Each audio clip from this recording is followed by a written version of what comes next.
fail to appear, or a traffic accident, or a medical emergency come up, something along those lines, that both parties agree that the verdict could still be taken from a jury of 11. And so with that, I believe our jurors are still taking a minute or two to get ready for openings here. And I presume both sides are planning to give their openings. I know, not reserving. All right. And so anyone else have any other issues getting on the Zoom platform or presenting exhibits? All right. All right. Seeing none, then we will hold in place, and I'll see if I can get Deputy Scott to check in with them, and we'll proceed when they come back in. Where will be off? All right. We'll be off the record. Juror packets. We take them each other. The juror name on there. You have your. They're ready? Okay, bring them in.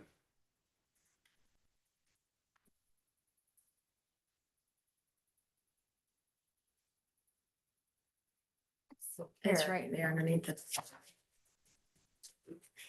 Trying to slip it by. Underneath your notepad right there. That's it. There we go. Yeah. Jury back. And then the strike list as Yes. well. Because it has their contact information. Did you want to copy down any notes before I? I don't have any Yeah. notes, I just have it marked. That's fine, we shred them. It's just our policy to do that. I understand that. Let me just write. Yeah, just let me know when you're ready. Oh, I have them written down. Oh, never mind. We got them written down. Well, you want to make sure you have all these. I'll double check. Oh, thank you.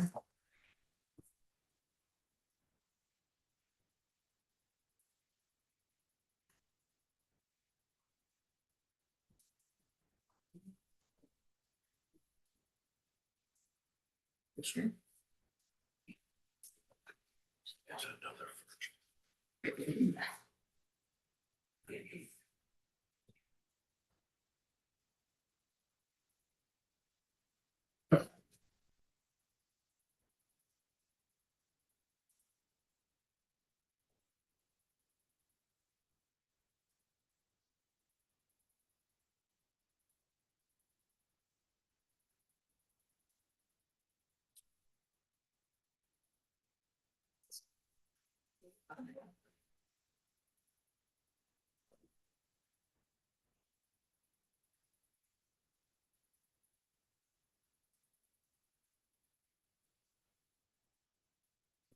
We're back on the record. Deputy Scott? Thank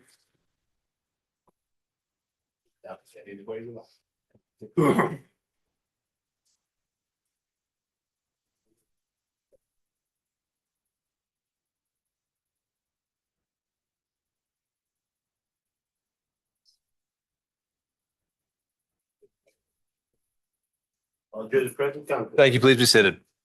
Members of the jury, as I indicated, I want to begin with a few preliminary instructions.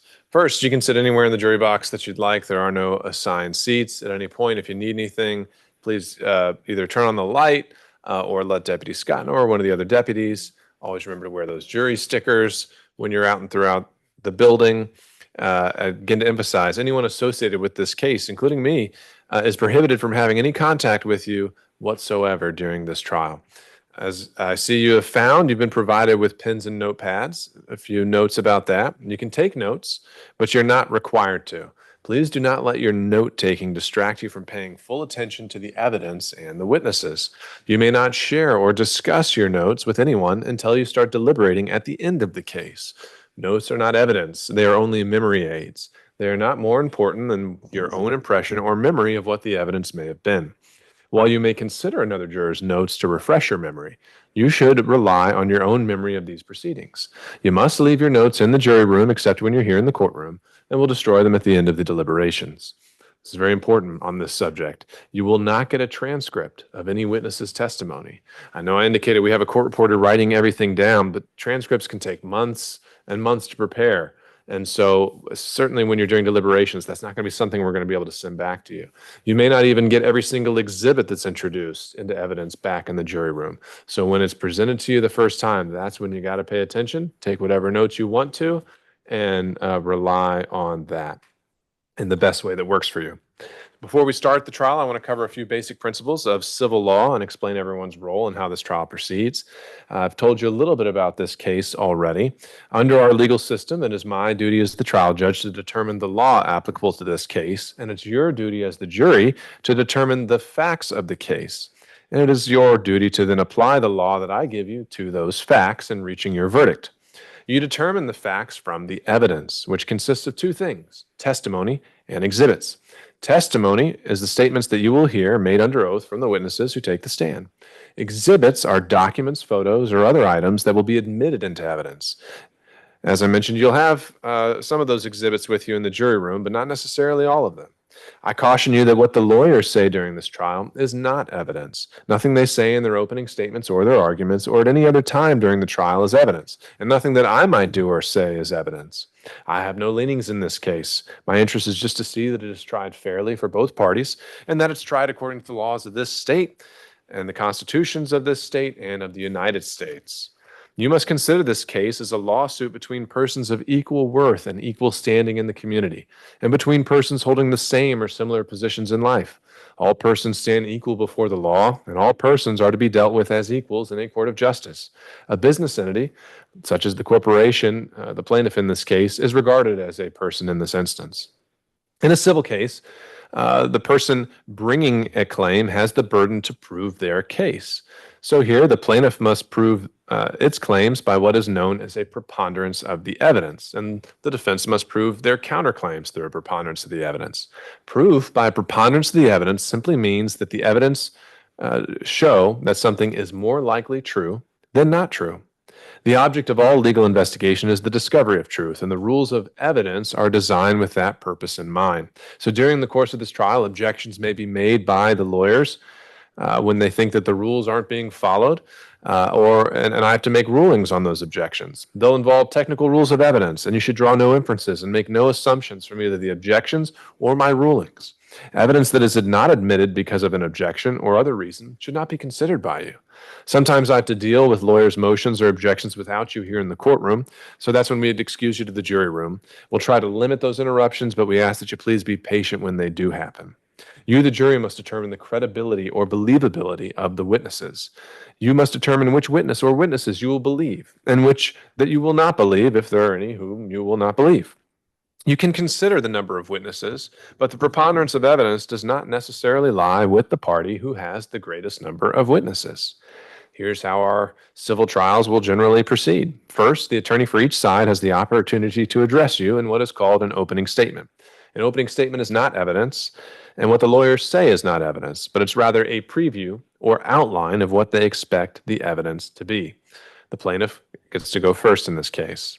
Following the opening statements, the plaintiff then gets to present evidence. That is, the plaintiff can call witnesses and introduce any exhibits. And then the defense has the right to cross-examine those witnesses. When the plaintiff has presented all of their evidence, the plaintiff will rest their case. And then the defendant has the opportunity to present their case, which means the defendant can call witnesses and introduce exhibits. The plaintiff has the right to cross-examine those defense witnesses.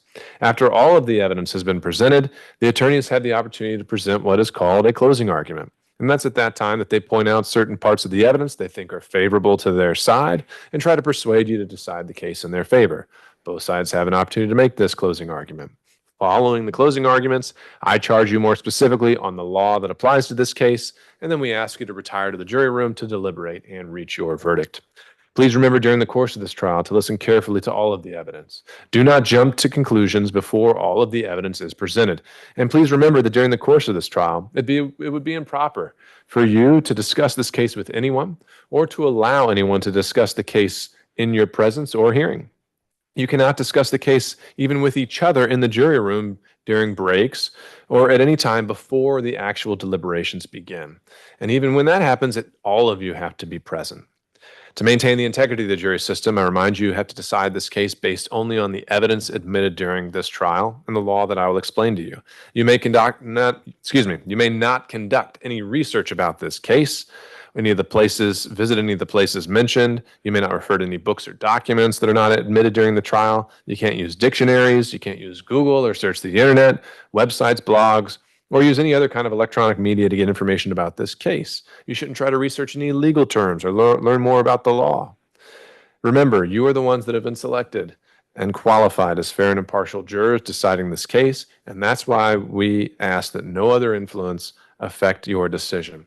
And so that includes that we shouldn't be discussing this case at all with even family or friends when you get home every evening. And certainly it includes discussing or sharing any information over social media or by any other electronic means. So with that, I believe we are now ready to begin and hear any opening statements in this case. Mr. Pye, you may proceed when ready. Your Honor, may I ask that the court invoke the rule of sequestration under Rule 615? All right, Mr. Pye, any objection to that? Request. All right.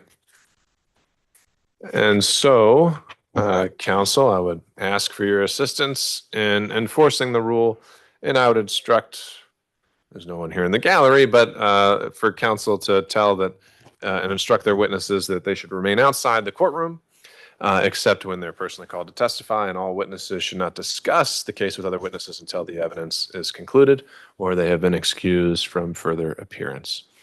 Mr. Pye.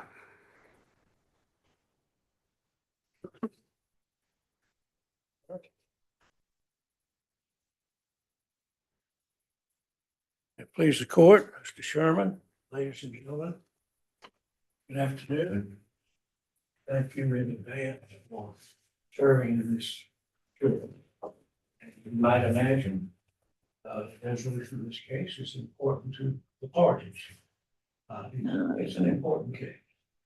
And we are confident that we'll make a fair and just decision. I've had the privilege of legal education outside the United States, and I come to understand the jury system that states testing is about feel a little sense of pride being in this. As the judge has told you, this is a case between my client, BMC Contracting, and Mr. and Mrs. Richmond. It's a case which will not seem too unfamiliar to you, because it's a case in which my client, who was a remodeling contractor, was engaged by Mr. and Mrs. Richmond to do a remodeling job on their house. They had purchased a house, 40 years old or 50 years old at the time, in the Sandy Springs area of Fulton County, for $800,000, and they wanted it remodeled. They had an architect, and that architect drew up plans for the remodeling, and then recommended BMC, whose company is, that company is owned by Randall Patterson. The architect, who's referred to as INC.v, she recommended BMC to Mr. and Mrs. Richmond to do the remodeling job based on an architect. As is customary in these matters, BMC, Mr. Patterson, inspected the house, looked at the plan, and then prepared an estimate of what the estimated cost of repair would be. Now, he is not a hands-on builder. His company is a remodeling company that uses licensed subcontractors to do the work. He submitted the plans to the subcontractors that he's using. BMC's been in business 40 years. He gave the plans to his approved subcontractors, and they came up with estimates of what they would need to do for their part of the job. Mr. Patterson for BMC put those estimates together and came up with an estimate to give to Mr. and Mrs. Richmond. You will see the estimate which is plaintiffs two, please. Brittany, can you put that up?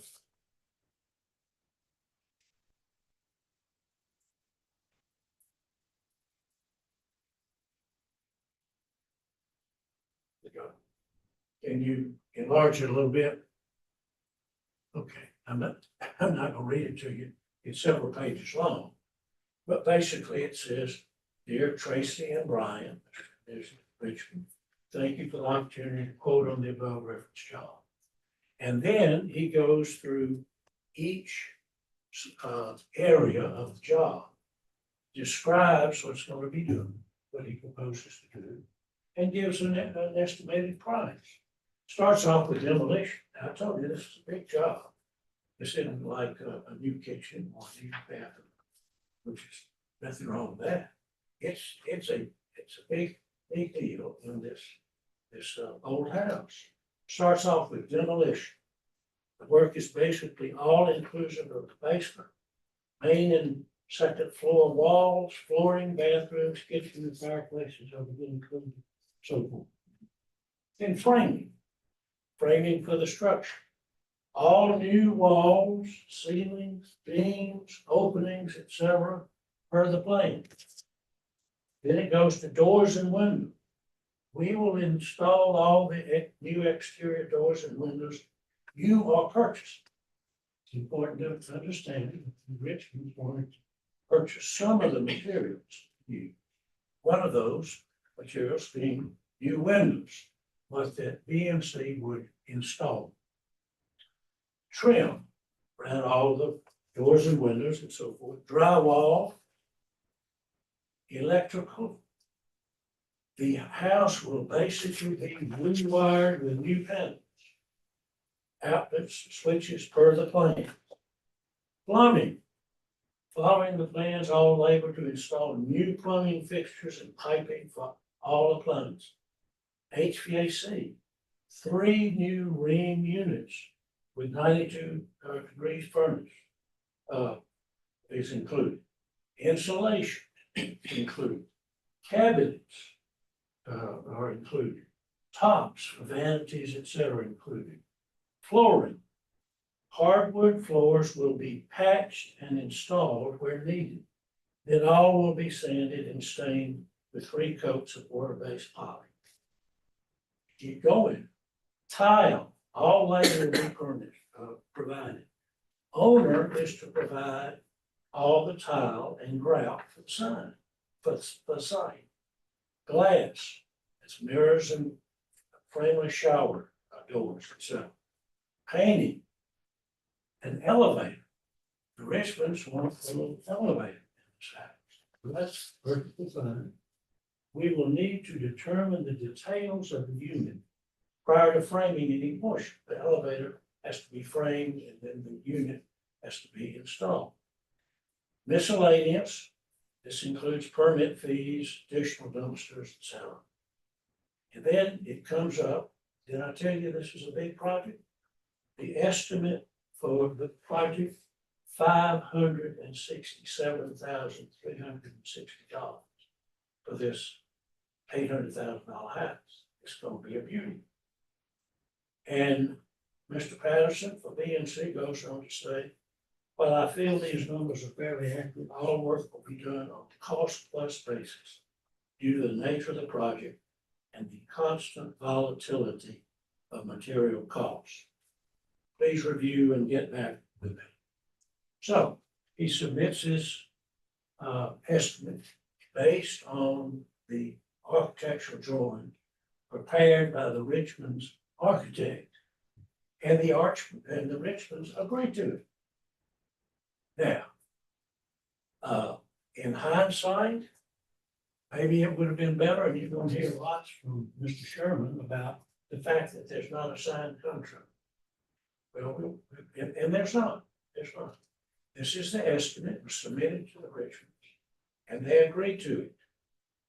Now, what's the, I hate to say crucial about it, everything's crucial. The Richmonds were not requested to pay a deposit. toward this $567,000 job. BMC financed it for them. BMC bought the materials, except what the Richmonds furnished, the glass windows, so paid the laborers and submitted a bill for the cost that BMC had incurred, plus 20%, which is the standard overhead and profit percentage for these matters. Insurance companies agreed to it, blah, blah, blah, blah. Anyway, so work began. Permit was obtained from Sandy Springs. Work began. Mr. Patterson organized his subcontractors to start with demolition and so forth. There wasn't any written building plan. He'd been doing this for 40 years. He knew how to schedule subcontractors, and they knew how to work with him. Things moved along fairly smoothly. The Richmonds were not occupying the house because it was under construction. But they had rented a place to live. There's nothing wrong with that.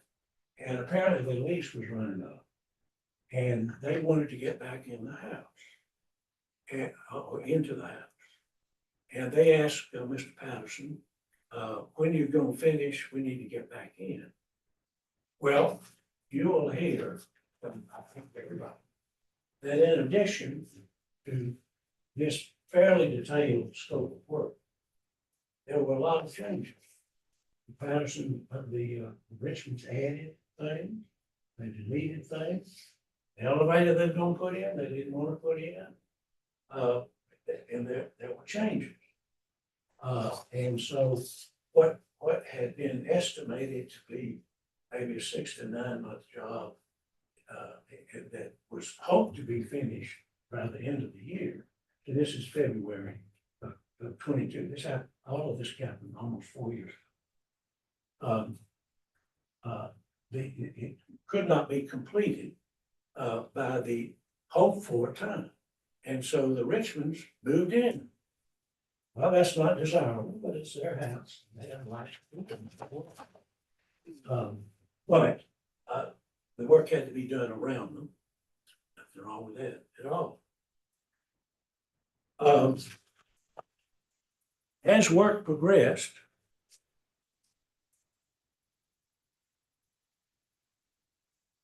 BMC would submit an invoice.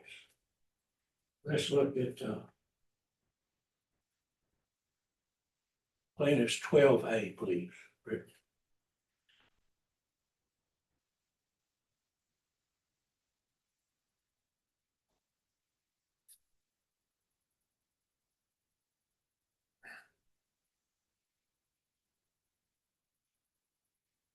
If you could hold it up a little bit so we can read it.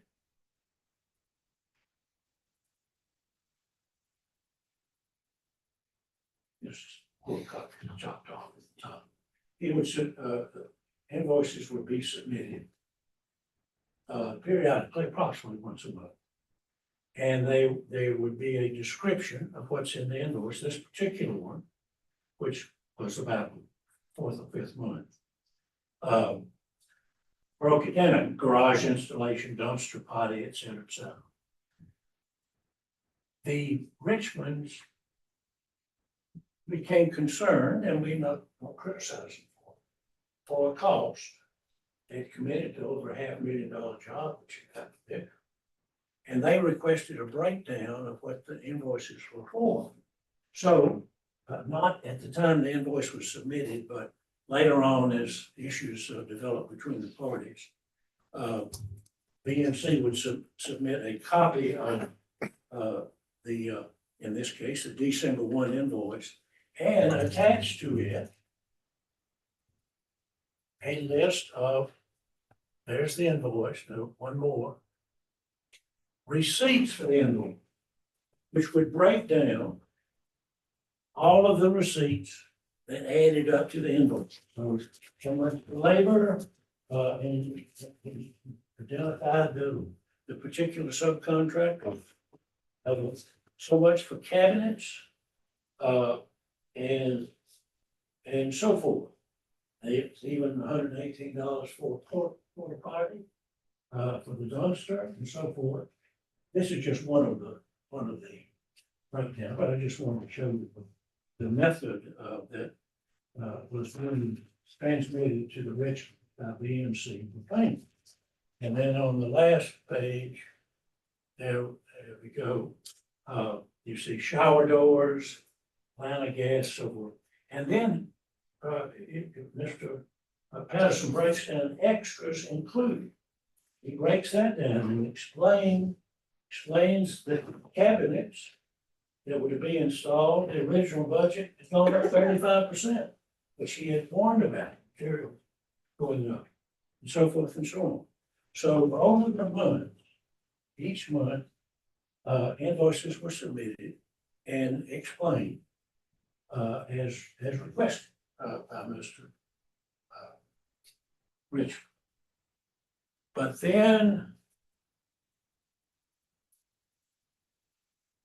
the Richmond stopped paying. And remember, these invoices are not a request for money to buy materials and furnish labor. These are invoices for materials that BMC has already bought and has installed and has paid the subcontractors to install. So here's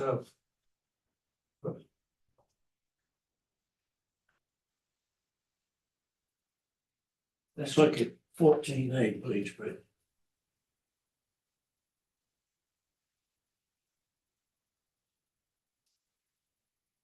Okay, can you blow that up?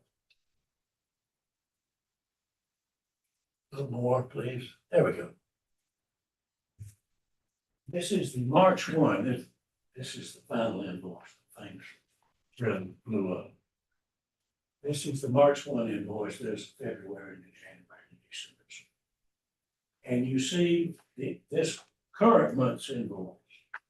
Final electrical, 22,000. Final countertop, 36,000. Subtotal for this invoice, 58,000. But then, previous invoice, December 1, 71,000. Previous invoice, December 16, 46,000. These are invoices which have been submitted in December and had not been paid. And again, the invoices for money and labor that BMC had expended for the Richmonds that they were refusing to pay. So it totals up to $166,690. And that is the amount with some adjustments that we are seeking in this lawsuit. We, when the Richmonds didn't pay and efforts to get the matter resolved, and you'll see lots of emails back and forth. It finally ended up, the Richmonds claimed they were dissatisfied with the work, and they finally prohibited BMC from bringing the subcontractors back on the job to fix the complaints they were complaining about. The very issues they were complaining about, BMC and its subs were willing to repair, to fix, to satisfy, and the Richmonds barred them from coming on the project. You'll hear more about it. At any rate, so by March, that was $176,000 which we had fronted for the job. We filed a lien. That didn't do any good. We filed a lawsuit. So ladies and gentlemen, our claim in this case, claim of BMC, is for $176,690. With this adjustment, Mr. Patterson, on behalf of BMC, has acknowledged that there were a few relatively minor matters, trim work, adjustments, so forth, which should be done and would have been done if they'd been allowed to come back and do the work. these are items which would be, I don't know, some of you may have bought houses, new houses and so forth. Right before the closing or right after the closing. You're going against the builder and punch list, items that need to be addressed. Well, these are basically punch list items. Now, frankly, BMC might well have been justified. If you won't let us do it, then we should reduce our bill for what we've done. But in an effort to be fair and reasonable, we're going to add some small adjustment downward of this $166,000 of what it would have cost to make the corrections if we'd been allowed to do. Now, we are also, of course, seeking interest on this matter. This is 2.5 years old. This invoice is 2.5 years old, seeking interest. And because we believe that the defendants have been unreasonable, and it required us to file this lawsuit. We're seeking attorneys.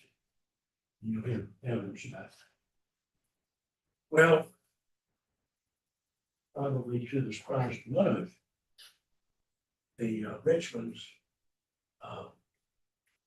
have a story to tell too. They are, first of all, denying that they owe us a dime for the money we spent buying the materials and installing those materials by paid labor in their house. They say, we don't owe you a dime because we don't like the way it looks. Well, they'll take what they owe. So they are saying, in response to our claim, you don't owe your dime. Then they're saying, you owe us a ton of money for, I think they're going to call it defective construction. They're going to say that the work we did, which has been inspected by the Sandy Springs authorities and been approved up until a certain point, was not properly done. And they have hired several, quote, experts who will come and tell you their opinion as to what it would cost. And I believe their opinions will be what it would cost to do the job as the Richmonds want it done, not just up to the point that they barred BMC from the job, but the complete job. They want us to pay for the complete job, which they've not done. So they're going to present several people who claim to be experts. And they, I believe, are going to ask you a way of what's called a counterclaim. We filed a claim. They have filed an answer and a counterclaim. They're going to ask you by way of counterclaim to award them, I believe it's going to be in the neighborhood of $500,000. The whole job was a $500,000 job. We did 70% of it before we pushed off the property and paid over $400,000 for what we did. But they claim that we owe them $500,000 to finish the job. And they also are going to seek attorney's fee. I'm not going to speak for Mr. Sherman, but I will say this. I'm aware of generally of what they're seeking by way of attorney's fee. I think you will be shocked and appalled that the Richmonds are willing to spend the amount of money they apparently have spent to seek to avoid paying an honest craftsman company from doing a job. Now, the judge will charge you, perhaps they've already charged, that one of the functions, the jury decides the truth of the facts. The court gives you the rules of law. And then you apply the rules of law to the facts come up with birth. One of the rules of law, and it's not disputed, is that you, ladies and gentlemen, are the judges of credibility witnesses. That is, are they, as they say, is it yes? Is it honest? Should we rely on the issue of credibility, ladies and gentlemen? We'll expect that you will hear that for the last 2+ years, while all the time claiming that our work was defective and substandard, the Richmonds have lived in the house. They've walked on the floors, they've used the kitchen, they've used the bathrooms, they've used the windows. They have used and enjoyed everything that we did. You might have expected that if they were dissatisfied, they would have hired a contractor to come in and do work and done that. Been no repairs since we were chased off the property, been no repairs. But they're going to try to persuade you, they're going to argue to you that the fact that they have accepted, enjoyed, and used the fruits of our labor means nothing, because our fruits of our labor are rubbish. Well, that's for you to decide. We think, ladies and gentlemen, when you've heard all the others, you will find that, and you will not need to find a reason. The jury verdict won't say, we do this because we think this is what happened. It'll just say, we find for the plaintiff, we find for the defendant, and so forth. So you don't have to explain your verdict. And frankly, you might not, 12 of you in deliberation may not be able to agree on what on earth was in the mind of the Richmonds in doing what they did to BMC, to Randall House, refusing to pay, not repairing anything that they claimed was defective, and yet suing for big bucks. So, ladies and gentlemen, as the court has told you, this part of the trial is lawyer talk. It's not evidence. What I say in it isn't evidence. But Mr. Sherman will say, sure it knows. But it's an outline of what we think the evidence will be. And we believe that at the conclusion of the trial, you'll find in favor of BMC. One final, the contract, just showed it to you. By the way, I had knee replacement a while ago and I'm wobbly. God help me, I don't think I'll fall over. Don't worry about me. It's just, I'm also 80 years old next month, so. The agreement is between BMC Construction and Mr. and Mrs. Patterson. There's not a signed contract. Some of you may have, in your business or personal life, seen complex printed signed contracts, AIA contract, et cetera, et cetera. This is not that, but it will be beyond dispute. Mr. Richmond will tell you that he approved this. This is the basis of the agreement that they made. And that he understood that as his needs and his wife's needs for modifications of this came up, they would be addressed and billed and paid for. And that's the very reason why it's a cost plus agreement. That is the cost of the materials, cost of the labor, 20% by our own hand. Well, I don't, that's not, the Richmonds have also sued Randall Patterson. Randall is the owner, he and his wife are the only owners.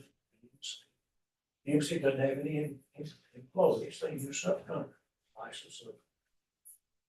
Randall enters into the agreement for the company.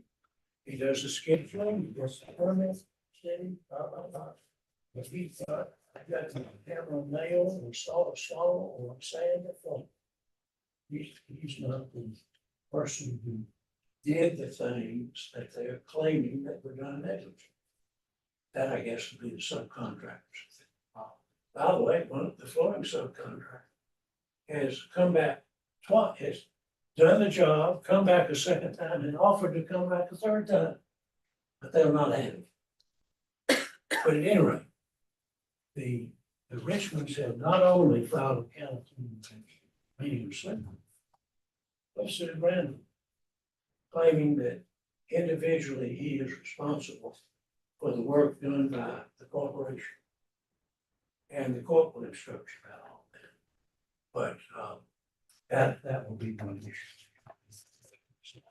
So enough of that. By the way, we have timer clocks. I don't know if you saw that. We were given 45 minutes and I've only used 30. So I'm going to sit down, but I bet you Mr. Sherman will use off.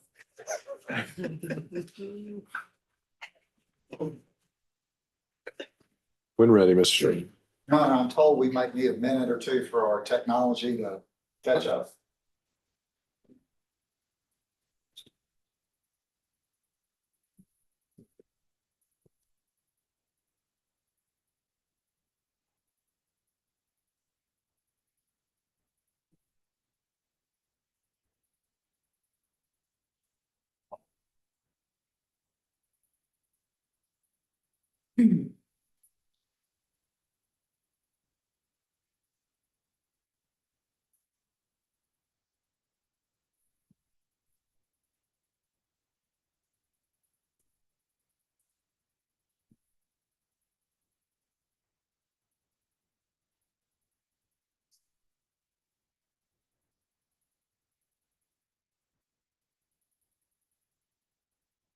Yeah. We're good, Judge. All right. May it please the court, Mr. Pye, members of the jury, I'll introduce myself again. I'm Jim Sherman. I represent Ryan Richmond and Tracy Richmond. And with me is Nicole James, our litigation manager. She's going to be helping with the technology, as will Kia Williams, who's trying to sneak out the back door. Every lawsuit has a plaintiff and a defendant. And the plaintiff in this case is BMC Construction. The defendants in this case are Tracy Richmond and Brian Richmond. And they have filed a counterclaim against BMC Construction and against the owner, Randall Patterson. A company, as you will hear, a corporation is nothing but a stack of papers you file with the Secretary of State. Randall Patterson is BMC Construction. It's his company, he's a sole owner, the sole employee, sole officer, everything. And we've sued him and his company because he is the person who is responsible for overseeing and supervising this major renovation project to the Richmond plant. And we will show you that these renovations and this construction work were wildly defective. There's an old saying that goes, if you fail to plan, then you must plan to fail. If you fail to plan, you must plan to fail. And in this trial, we'll prove to you that Randall Patterson and his company, BMC Construction, completely failed to plan out this project for renovation of the Richmond Center. They had no construction plan when the project started. They had no plan when the project was ongoing. And because of Randall Patterson and BMC Construction's lack of planning and their faulty construction, the Richmond's home is riddled with construction defects.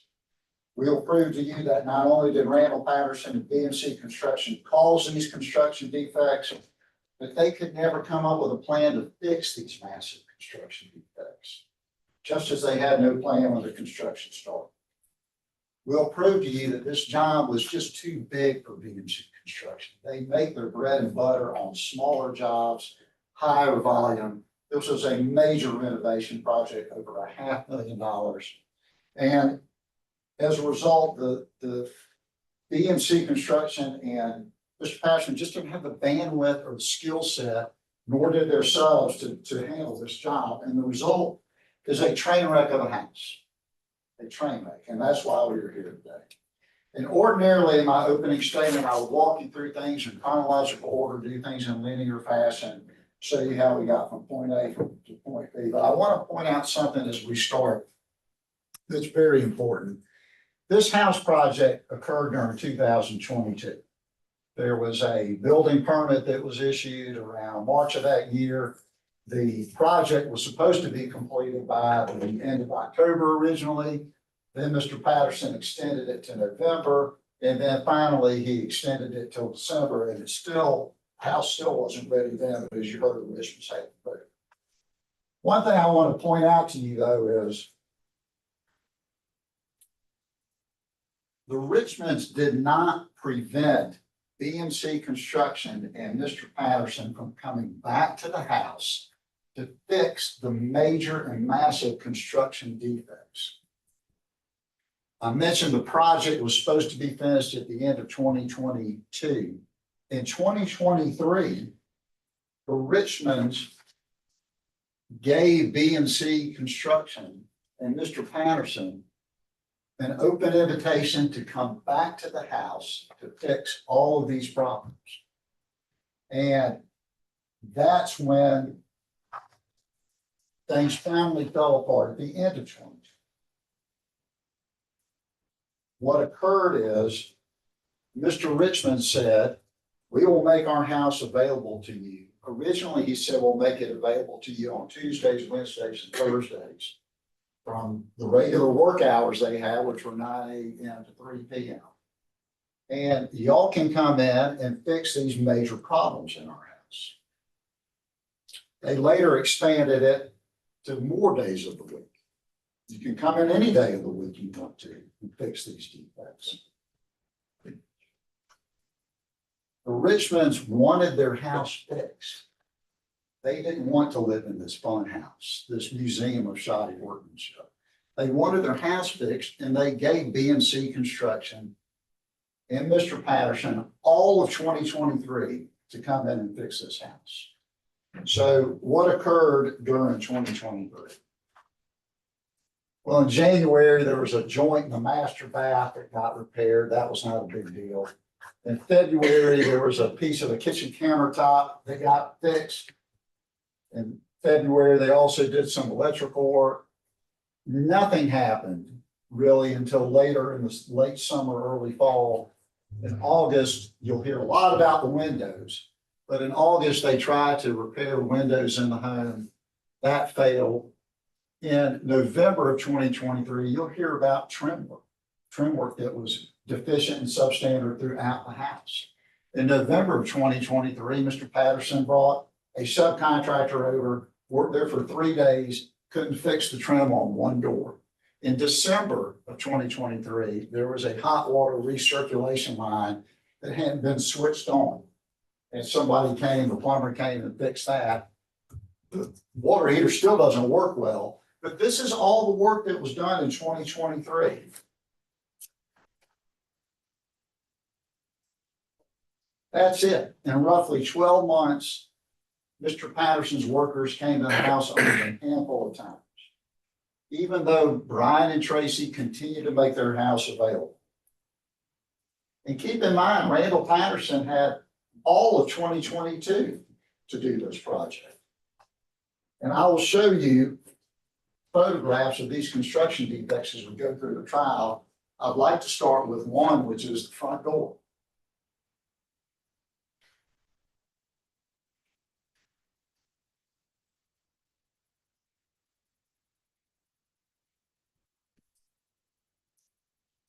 That's the front door to the Richmonds' home.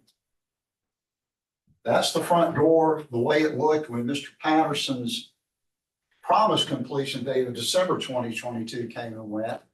That's the way that front door looked at the end of 2023 after there was a year to repair it. That's the way the front door looks today. It's cracked, it's off center, the casing around the door is a mess, the trim is uneven and complete. There are chunks of the siding missing from the bottom. There's no step. The windows are bowed. BMC Construction and Mr. Patterson installed the door like this, never fixed it during the 12 months they had in 2022, never fixed it in the 12 months they had in 2023. And we will prove to you that behind this awful door is another mountain of construction defects. So at the end of 2023, after giving Mr. Patterson and BMC Construction a year to fix this house, Mr. Richmond said, we just can't do this anymore. Give you every chance to repair it, and you can't do it. And Mr. Patterson said, fine, I'll file a lawsuit. And that's why we're here. Mr. Patterson sued us. We did not sue him. And we have countersued for the construction defects. So let's talk about the construction defects. This is a home that was built in 1973, 1974. It's in Sandy Springs. The Richmonds, this is their second marriage. They've been married about 5 years. This was to be their forever home, the home they bought together, the home they fixed up together, the home they wanted to have all their family events in, all their blended family come for the holidays.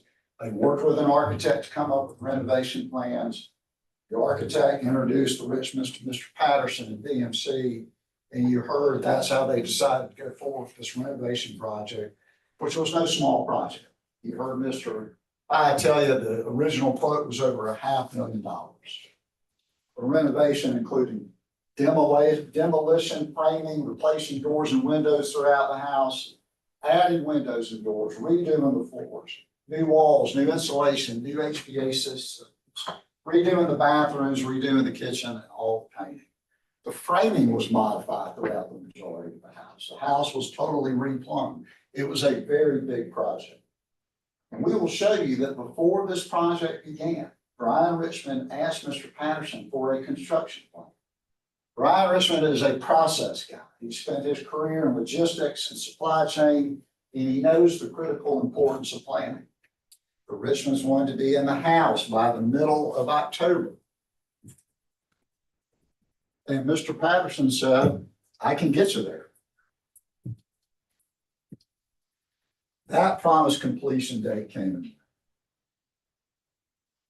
But Mr. Richmond, at the beginning of this job said, I want to know what the project plan is so that I can plan for you. We've got another condominium we're renting that we need to move out of and move into the house. I want to make sure we're there by the end of the year. And before a hammer hit the nail, Mr. Richmond texted Mr. Patterson to say, when we met a week or so ago, I inquired about a project plan and the timing of certain decision items we will need to plan for. Have you been able to complete? It would help us from a planning position. Thank you. And Mr. Patterson replied and said he would get back to Mr. Richmond ASAP. Mr. Patterson never prepared that construction plan. Mr. Richmond asked again and again, please give me a construction plan, a timeline, a detail of what's next in the process, a report where we are on the budget. Mr. Patterson said he would get a project plan to Richmond, but he never did. There's a reason why. You will hear from Mr. Patterson that he doesn't know what a construction plan is. He doesn't know what a construction timeline is. He admits that he doesn't know what project is. Yes, Mr. Patterson has been doing this a long time, not on jobs this big. And this job required a lot of planning, a lot of detail. If you fail to plan, you must plan to fail. So what happened to the Richmonds' home when BMC Construction and Mr. Patterson began construction without a plan? We'll prove to you that it was nothing short of a disaster, just a total train wreck. I showed you the front door already. And you will hear from our expert, Mark Cordell, who is a certified and experienced home inspector who made a thorough inspection of the Richmonds' home. And he will tell you about all the construction defects. I'm not going to list all those now, but I can summarize it by saying a lot of it deals with windows, doors, floors, and trim. And you're going to hear a lot about that. The Richmonds replaced and added a lot of new windows in the home. BMC Construction used an unlicensed, uncertified siding person to install the windows. We'll prove to you that the windows have major problems. Gaps are opening, windows are crooked, they're misaligned, there's air leakage, there's water infiltration, there's bug infiltration. Can we show a few photographs of those, Nicole? There's a photograph looking down at the check rail, and you can see where water has infiltrated and there's a dark substance there that appears to be mold. Let's go to the next one, please. That's a leveler that our home inspector is applying to the side of the window frame that shows how out of balance it is. That thing should be flat to the window. Instead, you can see gap that starts smaller from the bottom and goes further and gets bigger at the top. Let's go to the next one, Nicole. There's the poor trim work. You can see the window separating from the trim. Let's go to the next one. There's a big gap that you can see in the window on the left there that is bigger at the top and gets smaller at the bottom. You can also see that check rail at the top is not level. And you can also see there's gaps, chunks taken out of that trim there. So why am I talking about the windows so much? Well, the windows were expensive. They were not inexpensive. You'll hear they were about $60,000 worth of windows and new window replacement kits. And those windows came with a warranty, a manufacturer's warranty, and that's a big deal with these. And what occurred because of the poor installation and because the windows are crooked and they're not level and they're not square, the warranty's voided. You can't get it back. And the only way to give the Richmonds windows with a warranty correctly installed in the house is to buy all the windows. So we'll tell you about that. The doors. I think just about every door in this house was replaced inside and out. And we will prove to you that throughout the entire house, the doors were installed incorrectly. The doors are uneven. The casings around the doors are at different heights. You'll see pictures of doors close to each other, and one door is 6-8 inches higher than the other door. Some of the doors have gaps between the floor and the bottom of the door. Some of the doors go all the way to the bottom. The doorknobs aren't aligned with the locks. You've got locks here and doorknobs here. The Richmond's home has about 12 pocket doors that slide in and out of the wall. Not one of them works well. They're uneven, they're out of balance, they're crooked, they shake when they move. Some get stuck when they open, some get stuck when they shut. Let's take a look at those pictures, Nicole. That's one of the doors that goes from the kitchen to the family room. You'll see on the right-hand side, it's got a gap that is large at the top of the frame that gets smaller at the bottom. It's wider at the top than it is at the bottom, and the frame is crooked. Let's go to the next, Nicole. There's a door that it's not square, it's not plumb, it's got gap at the top. You can see the light coming through. Let's go to the next one. There you've got a door that has a big gap at the bottom. And I'll show you others later that go all the way down to the ground. Let's go to the next. There's where you have the mismatched no knob, but you can see where it's supposed to go. You can see it's not aligned with where the door jamb is. Next. There's another example of bad installation on the doors. You can see they're crooked. Next. There's a pocket door. That pocket door should be centered. There shouldn't be a huge gap on the right and nothing on the left. And these pocket doors, you can't fix them usually except by taking out part of the wall and reinstalling them. Next one. There's another door that's not square. You can see the gap when it's shut. Next one. Is that it, Nicole? Okay. Floors, windows, doors, floors. Let's talk about the floors. When the Richmonds bought their home, they had beautiful hardwood floors. The Richmonds building plan called for installing some new hardwood floors in their kitchen area.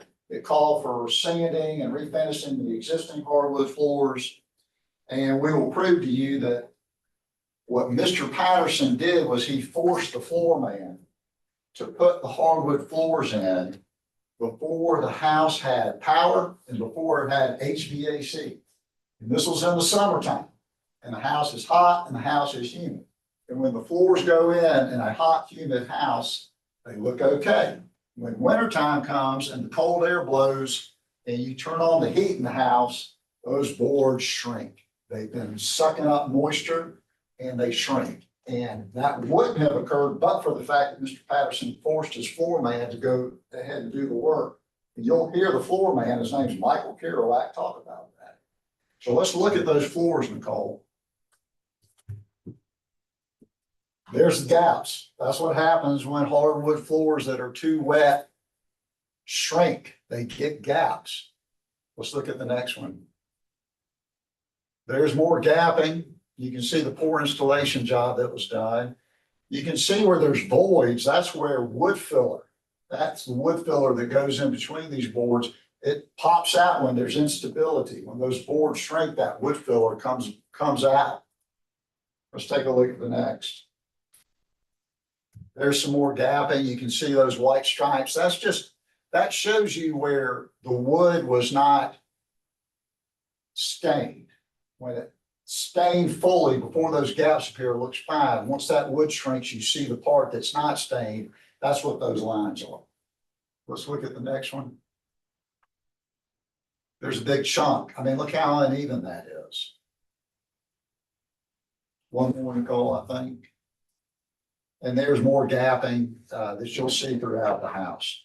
You're going to hear from a witness named David Paul, P-A-A-L. No one loves hardwood floors more than David Paul. And he has been in that business forever. And he's going to talk to you about the problems with the hardwood floors and what the fix is.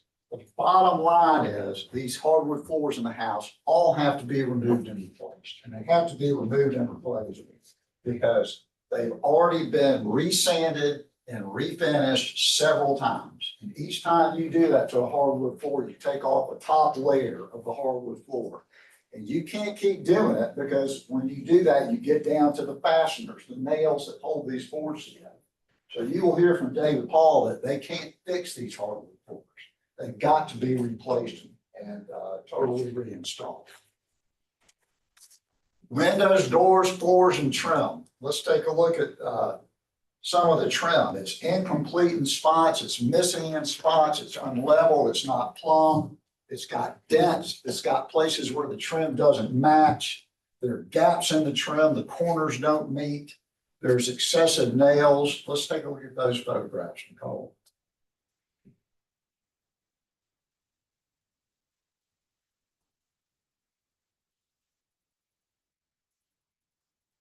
I'm sorry, I didn't give you those numbers. I know it's my fault. Give me 1 second. I can do it.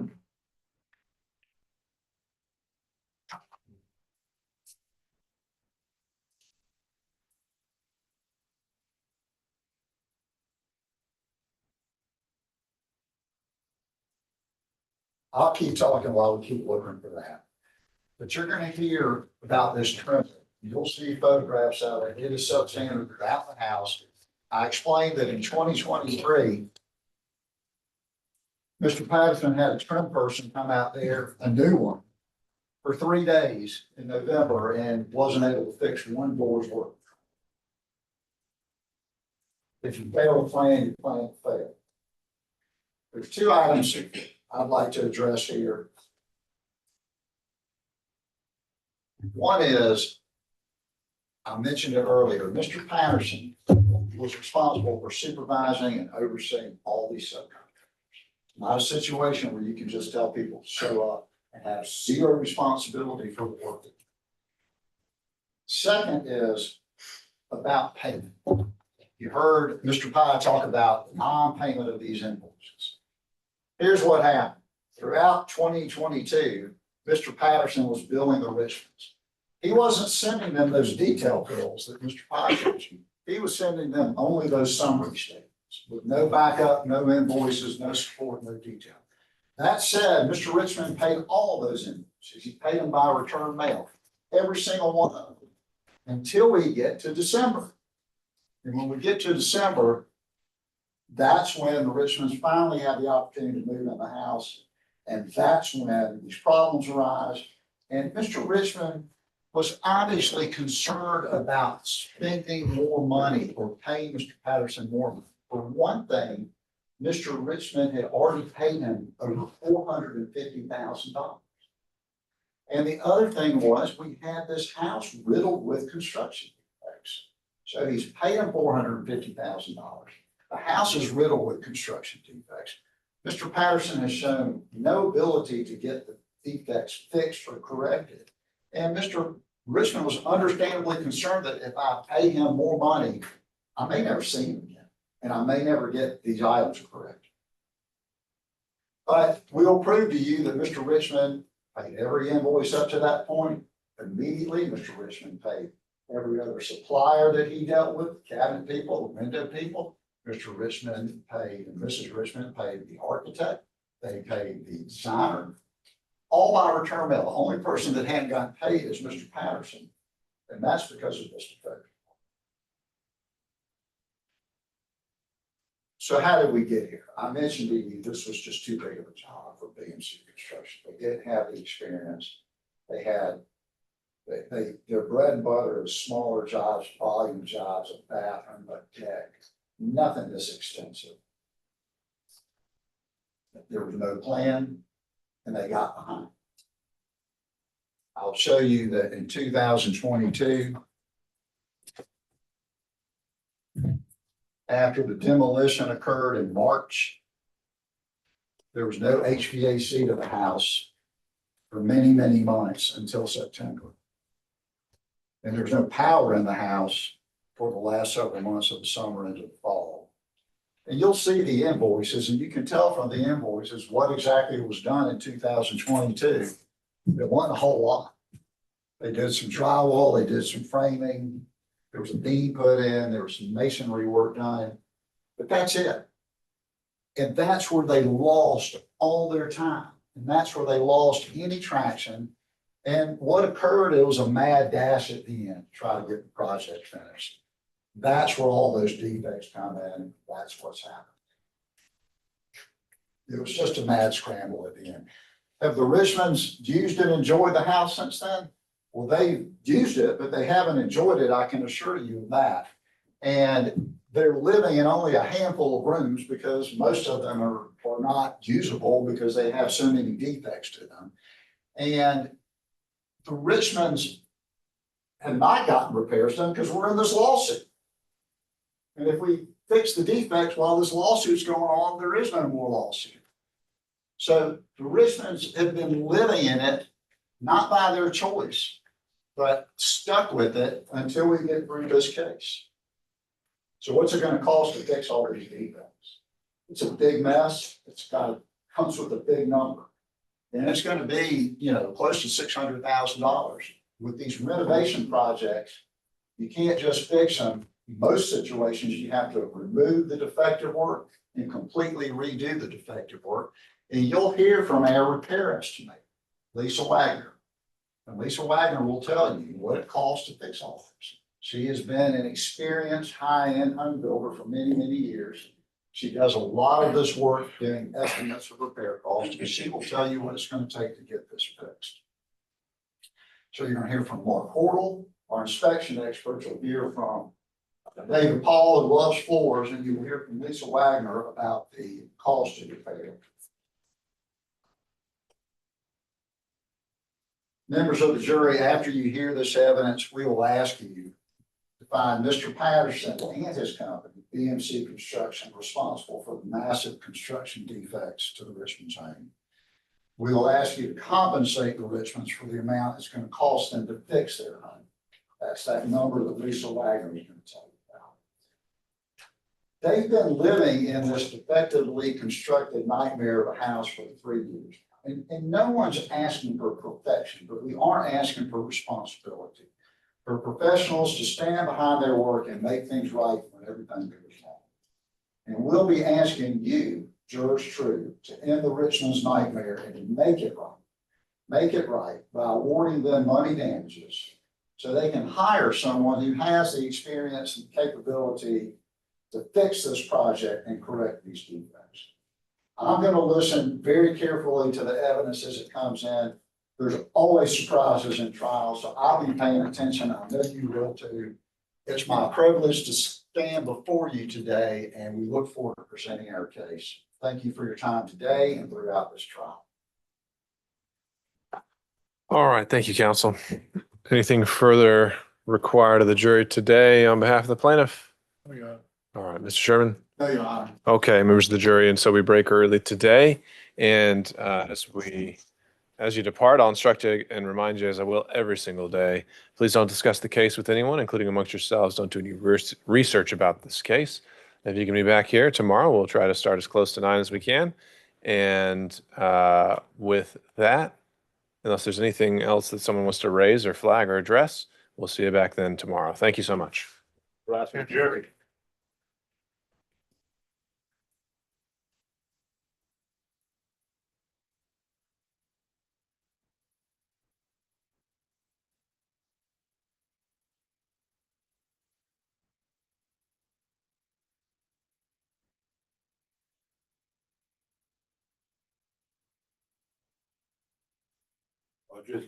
Thank you, Deputy Scott. All right, anything further to take up on the part of the plaintiff today? Oh, yeah. Anything on the part of the defense? So just trying to get a handle on timing tomorrow and how we're going to use our day and who we're going to call and how long we think it might take. I just want to make sure I have a witness here if I need one. All right, so as I recall from our pretrial conference last week, I don't have those notes right in front of me, but it sounded like the plaintiff or Mr. Pye was representing that he had at least 2 witnesses to call in his case in chief. Maybe if you could enlighten me once more. That includes me, Your Honor.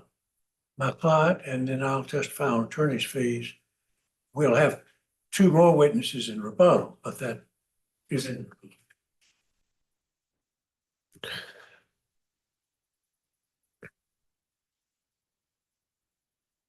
All right, and I understand we're keeping, and as I indicated at the pretrial conference, we're keeping the issue of attorney's fees and keeping it all in one phase of trial. We're not bifurcating anything. And I know Mr. Pye wasn't willing to or inclined to stipulate to the amount of the attorney's fees presented by the part of the defense. Let me just explore generally anything else along those lines. Any stipulations at all, whether they're mutual or not, that we can address today since we've got a little bit of extra time. No, sir. All right, Mr. Sherman, any on your end you want to flag or explore? Just all our billing statements, we produced them redacted, so that we would anything there as far as attorney-client communications or work product. But I don't know that I've seen any invoices from. Okay. Were there any of those you were intending to rely on, Mr. Pye? Yes, sir. Our client ledger form, which lists all the activity and so forth, is an exhibit which was produced to the court and to Mr. Sherman. Now, that was, I believe, as of Thursday. There've obviously been more time since then. But unfortunately, my software is broken down. So I don't have an updated client ledger, but I think it's probably obvious that additional time for preparation and trial. All right. So from what I'm hearing, then it sounds like the only documentary evidence in support of your attorney's fees that you would be either introducing or relying on is something that is referred to as a ledger form, and that's already been provided in some preliminary form already to the defense. To the extent you supplement that before your testimony tomorrow, I'd just direct you to, provide a copy to opposing counsel. There is opportunity. And so, Mr. Sherman, does that leave you with anything that you believe you're entitled to? Without anything you believe you're entitled to? Well, I'll have to go back and find that ledger sheet and see what it says. Right. I could tell you what exhibit it is, if that'll help. Oh, so it was included in the exhibits that when they were provided to us, but not produced beforehand? I frankly don't remember if they were produced beforehand or not. All right. Well, I'll find it in the exhibits then, Judge.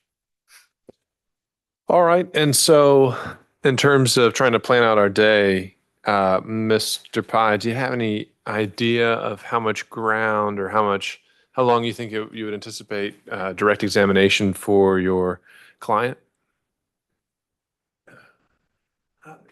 Not holding you to it, but just trying to get ballpark estimates so we know when to get other witnesses. I understand. Obviously, he's the primary witness. My thought would be that direct examination and cross-examination would at least take the morning. Mr. Is very thorough in cross-examination. But that'd be 3 hours. So that's about all I can say. I know, and we can't say with too much certainty, but it sounds like you think your direct is somewhere around an hour to an hour and a half, thereabouts. Probably 2 hours. 2 hours. There you have it. So, Mr. Sherman, I think then keeping in mind that we've got attorney's fees to follow that, and those can look. I mean, you know how long and what ground you're going to cover on cross, so I think you have some idea. But I would expect it might not be. I mean, look at how jury selection went today. I think we flew through the expectations. So you may need to be calling a witness on your part by after the lunch break at 1 o'clock, right? Or 1:30, wherever we end up breaking. We'll be ready, Your Honor. Okay. All right. Well, if there's nothing else you think we can use this time to cover or facilitate for tomorrow, then we'll be in recess and we'll see you at 9 o'clock tomorrow, and we'll be off the record. I'll just flag for you. I do have just a virtual kind of case management conference for some criminal cases. I'm starting that early at 8:45. I think we'll have that wrapped up by 9:10-ish or something like that. Just to let you know, I probably won't be right here at 9 o'clock ready to go. You'll see me in the back on Zoom. But we'll do our best and keep you posted on when we've got all our jurors. We will Courtroom see locked, Your you. Honor? I'm sorry? Courtroom locked? Oh, no, it should be unlocked well before then. No, may I leave my stuff? Oh, that's fine with me. You know, Deputy Scott, anything you want to weigh in? And yeah. And then I think we'd unlock it probably around Deputy Scott 8:30 tomorrow. Okay, 8:30. Thank you so much. Are you with us all week? It's all Thursday. Okay. All right. Well, just feel free to interrupt if you can't hear somebody or need me to slow down or anything.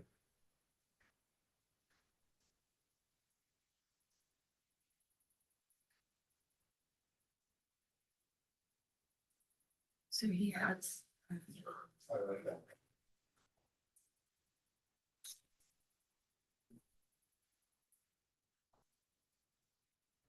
All right. See. I have it. There. I actually figured it out. Oh. So if you, That's on? That's all. Okay, whatever. that's on.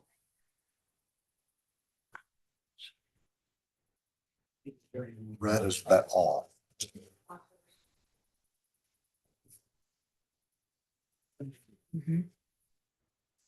That's the one we, that's the one we.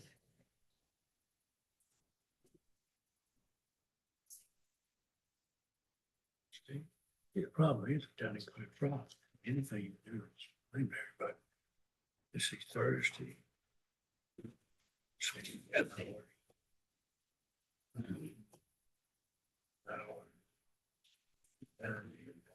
We got it.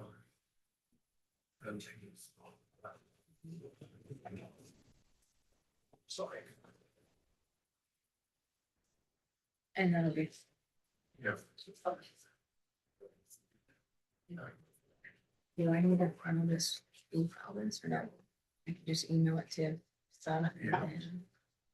Yeah. Thank you all. See you tomorrow. Thank you. Bye. I guess, right, Mhm. which is 7. Yeah. So we'll just have. You got to, those are lots of that, these stuff in here, the only folks that gonna be coming in is housekeeping, clean up, and trash all What that. is it say, first day of trial?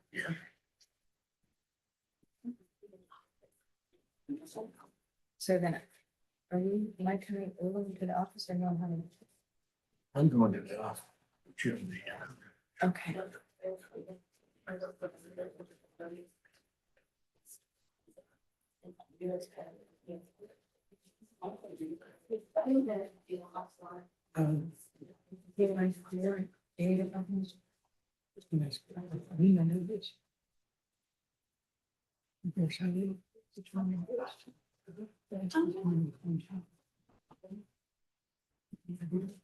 Ask Mr. Pine. You get come, oh my goodness.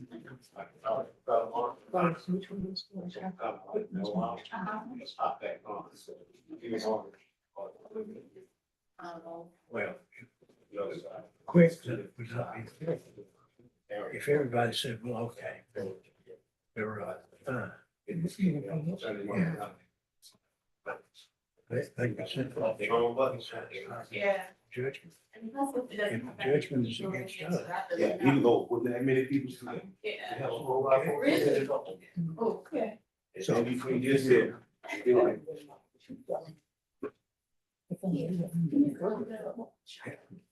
well, I only got so much. This This money's gone, it's gone. yeah, big crap, yeah.